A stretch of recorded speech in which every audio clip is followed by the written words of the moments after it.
दिसंबर की कड़कड़ाती ठंड गिर रही थी और सिक्किम का एक छोटा सा गांव जो बर्फ की चादर में ढका हुआ था। सभी लोग अपने घर में बंद थे, सिर्फ आग ही सबका सहारा था। इसी गांव में एक टूटी सी झोपड़ी में रहता था गोपाल, अपने 5 साल के बेटे टीटू और पत्नी आशा के साथ। गोपाल बहुत ही गरीब था। उसके पास ठंड में रहने के लिए न तो अच्छी सी छत थी और न ही ठंड से बचने के लिए आग का सहारा। उसकी झोपड़ी टूटी होने की वजह से ठंडी हवा सीधा उसमें जाती थी, जिससे वो सब बहुत कांपते थे। गोपाल इकलौती पुरानी स्वेटर से कड़कड़ाती ठंड में अपने दिन चला रहा था। पापा बहुत ठंड लग रही है। सुनिए जी, आप बाहर से कुछ लकड़ियों का इंतजाम कर दीजिए। इतनी ठंड में हम कैसे रहेंगे? न तो हमारे पास ठंडी के कपड़े हैं और न ही आग का इंतजाम। ठीक है, मैं देखता हूँ, कुछ लकड़ियों का इंतजाम करता हूँ। गोपाल घर से बाहर जाता है तो देखता है कि चारों तरफ सिर्फ बर्फ ही बर्फ है और ठंडी हवा चल रही है। गोपाल फिर भी हिम्मत करके रोड के किनारे से कुछ लकड़ियां उठा लेता है और घर वापस चला जाता है। घर जाकर वो सबसे पहले आग जलाता है, फिर तीनों आग के पास बैठते हैं। ऐसे ही धीरे धीरे रात हो जाती है। उनके घर में खाने के लिए कुछ भी नहीं था। आशा गोपाल से बोलती है, सुनिए जी, घर में खाने के लिए कुछ भी नहीं है, सिर्फ चाय ही बन सकती है। ठीक है, तो वही बना लो। आज रात के लिए देखता हूँ, कल सुबह काम की तलाश करता हूँ। दरअसल गोपाल का कोई स्थिर काम तो था नहीं। वो रोज कोई दूसरा काम करता, कभी किसी के यहाँ मजदूरी करता तो कभी किसी की दुकान में मदद कर दिया करता था, और जो पैसे मिलते उससे वो अपना घर चलाता। इतनी ठंड है कि सभी ने अपनी अपनी दुकानें बंद कर दिए हैं, नहीं तो वहाँ काम करके कुछ कमाई हो जाती थी। ठंड से बाजार भी नहीं लगा है, वरना कुछ खाने को ले आता। आशा चाय बनाने जाती है और गोपाल से बोलती है, सुनिए, घर के पीछे जो चाय का पेड़ है उसमें से 2-4 पत्तियां तोड़ लाइए। उससे चाय और कड़क हो जाती है और स्वाद और महक भी बढ़ जाता है। गोपाल घर के बाहर जाता है और देखता है कि वो पेड़ भी ठंड से सूख रहा है। बहुत कम हरी पत्तियां बची हैं। गोपाल उसमें से पत्तियां तोड़ लेता है और आशा को देता है। आशा चाय बनाती है, फिर सब चाय पीते हैं। गरम गरम चाय पीने से उनको ठंडी से थोड़ी राहत मिलती है। अगर ठंडी में चाय और आग ना हो तो इंसान का क्या होगा? कैसे कटेगी ये ठंडी? मैं सोच रहा था कि क्यों ना चाय का थैला लेकर घूमूं और चाय बेचूं। ठंडी में लोग चाय जरूर पियेंगे। लेकिन चाय बनाने के लिए उसका सामान कहाँ से आएगा? हमारे पास तो उतने पैसे भी नहीं हैं। कुछ पैसे बचे हैं, जितना हो पाएगा उतना करता हूँ। अगली सुबह गोपाल चाय बेचने की सारी सामग्री ले आता है और ठेले पर रखता है। गोपाल निकलने ही वाला था कि तभी आशा उससे बोलती है, घर के पीछे जो चाय का पेड़ है उसकी कुछ पत्तियां ले लीजिए और चाय में डाल दीजिएगा। उसकी महक से लोग जरूर चाय पीने आएंगे। ठीक है, ले आओ पत्तियां। आशा घर के पीछे से चाय के पेड़ से कुछ पत्तियां तोड़ लाती है और बोलती है, हे भगवान, हम गरीबों की थोड़ी मदद कीजिए। ये ठंडी हम जैसे गरीबों के लिए बहुत मुश्किल की घड़ी होती है। उसके बाद गोपाल चाय लेकर निकल जाता है और एक चौराहे पर ठेला रोककर चाय बनाता है और बोलता है, चाय चाय चाय पी लो, चाय गर्मा गर्म चाय, एक दिन पियोगे तो रोज दिन आओगे। चाय चाय। अब ठंड में गरम गरम चाय को कौन मना कर सकता है? फिर क्या था, आसपास के लोग चाय का नाम सुनते ही आ गए गोपाल के ठेले पर चाय पीने के लिए। गोपाल सबको चाय पिलाता है। सब लोग चाय की तारीफ करते हैं। वाह भाई, बहुत ही लाजवाब है, थोड़ी ठंडी से तो राहत मिली। सुबह से शाम हो जाती है। गोपाल की अच्छी कमाई हो जाती है। वो घर वापस आ जाता है और जितने भी पैसे उसने कमाए वो आशा को दे देता है। देखा, मैंने कहा था ना, ठंडी में लोग चाय को ना नहीं बोल सकते।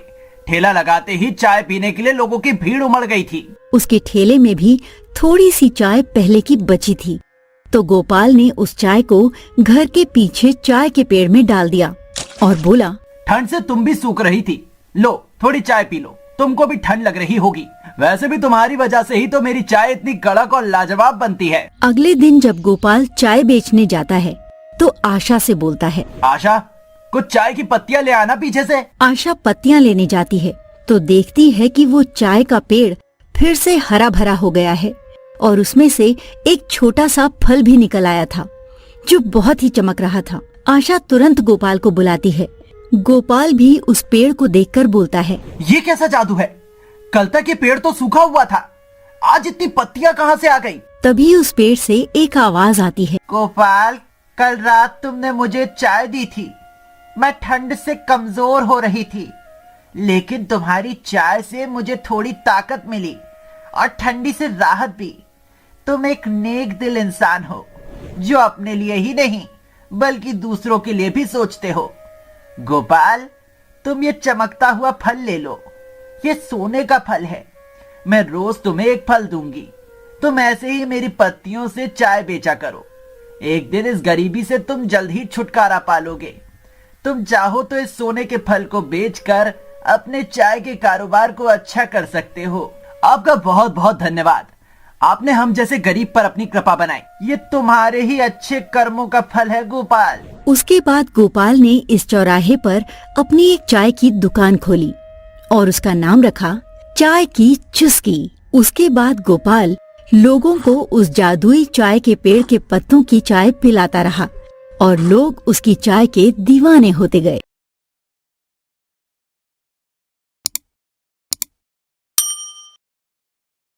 एक समय की बात है, झूलनपुर गांव में रमिया अपने बेटे सूरज के साथ रहती थी।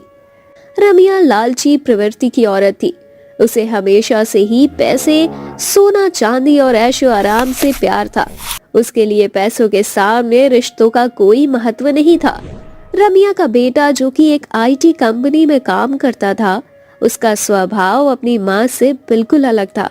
वो बहुत ही शांत स्वभाव और अच्छा लड़का था।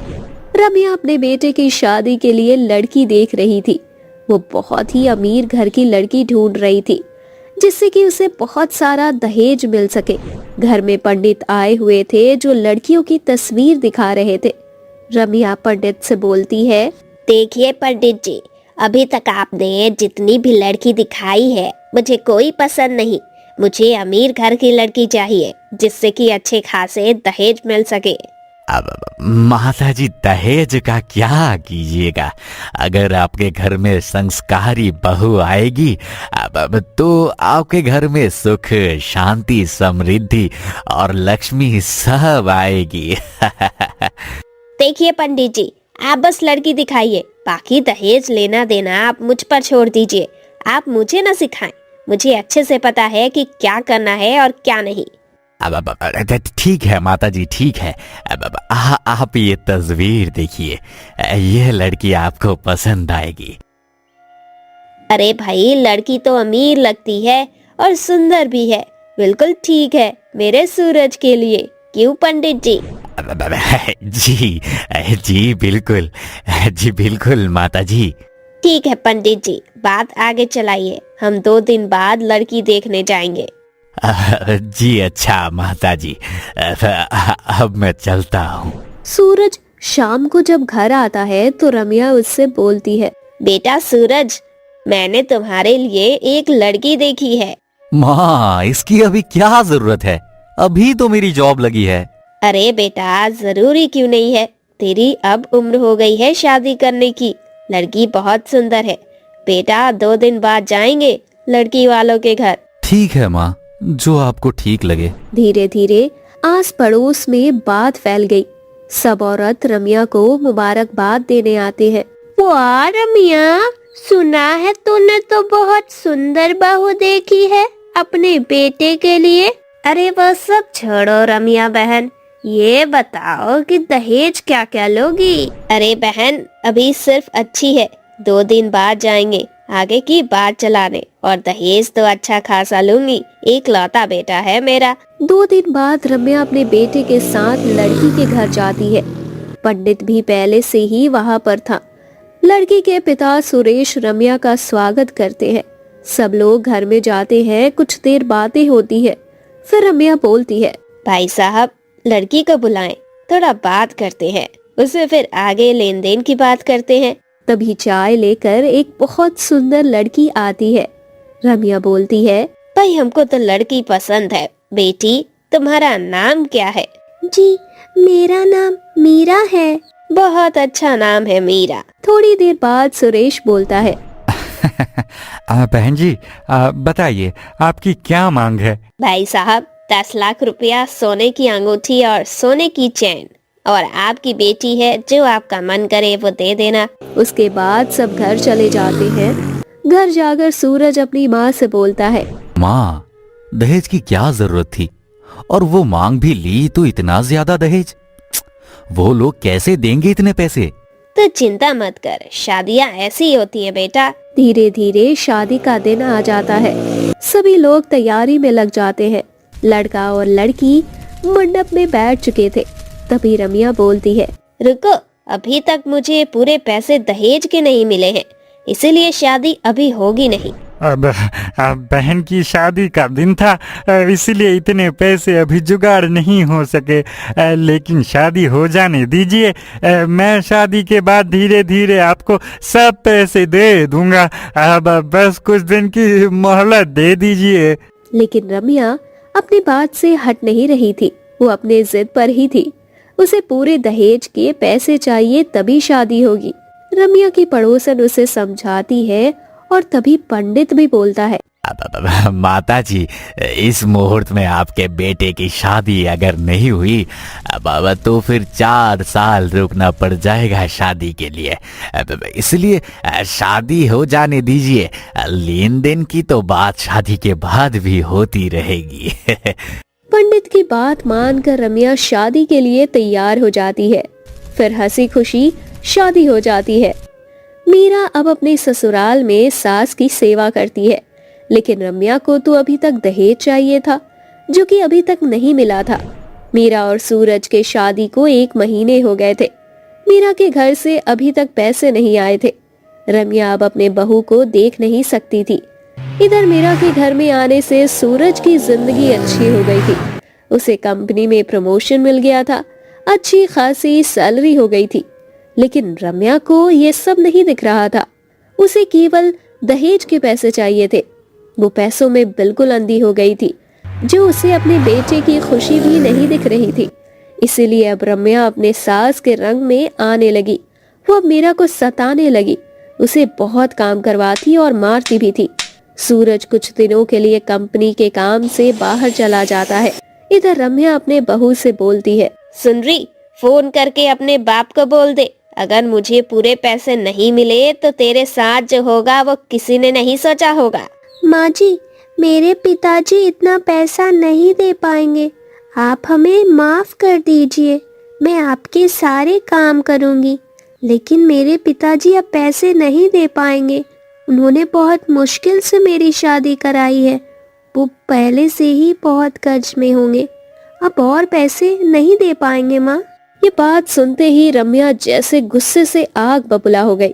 उसने मीरा को डंडे से बहुत मारा और जब उसे इससे भी उसका मन नहीं भरा तो उसने मीरा के बाल में आग लगा दी। मीरा जोर जोर से चिल्लाने लगी। जैसे तैसे करके उसने आग बुझाई, लेकिन तब तक उसके बाल जल चुके थे और लड़के जैसे छोटे छोटे हो गए थे। मीरा ये सब देख न सकी और वहीं बेहोश होकर गिर गई। तभी सूरज घर आता है और ये सब देखता है तो उसे बहुत गुस्सा आता है और वो अपनी माँ से बोलता है। माँ, तुम पागल हो गई हो? ऐसे जानवरों जैसे अपनी बहू के साथ कौन करता है, वो भी सिर्फ दहेज के लिए? तुमको पहले भी मना किया था कि दहेज मत लो। अरे ये इस घर की लक्ष्मी है, लक्ष्मी। तुमको दिखता नहीं है? इसके आने से मुझे प्रमोशन मिला, मेरी सैलरी डबल हो गई है। ये इस घर के लिए शुभ है। ये सब तुम्हें दिखता नहीं, सिर्फ तुम पैसे में अंधी हो गई हो। रम्या की आंख खुल जाती है। वो अपने बेटे से माफी मांगती है। मुझे माफ कर दो बेटा, मैं पैसे के लालच में अंधी हो गई थी। मुझे तुम्हारी खुशी, इस घर की खुशी नहीं दिखी। मुझे माफ कर दो। मीरा को भी होश आ जाता है। वो रम्या से बोलती है। माँ बच्चों को आशीर्वाद देते हुए अच्छी लगती है, माफी मांगते हुए नहीं। रम्या एक अच्छी सास बन जाती है और फिर तीनों खुशी खुशी रहने लगते हैं।